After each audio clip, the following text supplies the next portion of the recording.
क्या आपने कभी सुना है ऐसी देवी के बारे में जिनका जन्म मूर्ति से नहीं बल्कि दुनिया के पाप, मैल और आसुरी शक्तियों के खिलाफ एक चेतना से हुआ?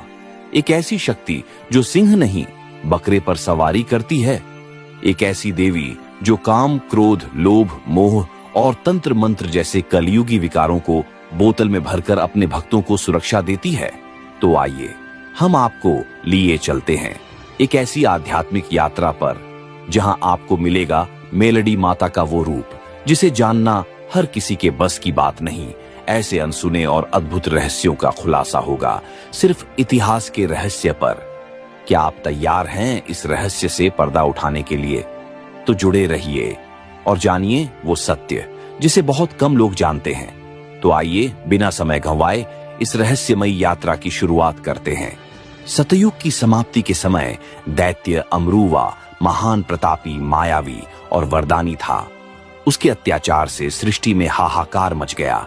देवताओं के साथ महासंग्राम हुआ। देवता पराजित हो गए। उन्होंने महाशक्ति की स्तुति की।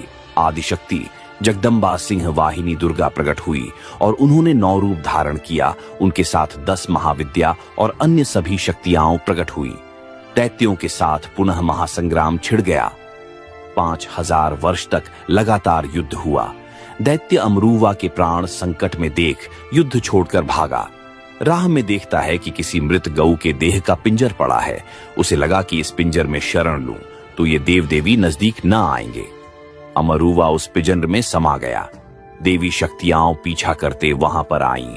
देखा शत्रु गौ के पिंजर में जा घुसा है। सभी ठिठक कर वहीं खड़ी हो गईं। मृत गौ का पिंजर अशुद्ध माना जाता है। इस अशुद्ध पिंजर से दैत्य को निकालना, वह भी पिंजर में घुसकर, असंभव है। बाहर निकाले बिना वध भी नहीं किया जा सकता। ऐसी विषम स्थिति देवी शक्तियां मजबूरी में हाथ मलने लगी। हथेली पर हथेली की रगड़ से ऊर्जा उत्पन्न हुई और मैल के रूप में बाहर आई। श्री उमा देवी ने युक्ति लगाया और सारे मैल को एकत्र कर मूर्ति का रूप दिया। सभी देवी और देव मिलकर आदिशक्ति की स्तुति करने लगे।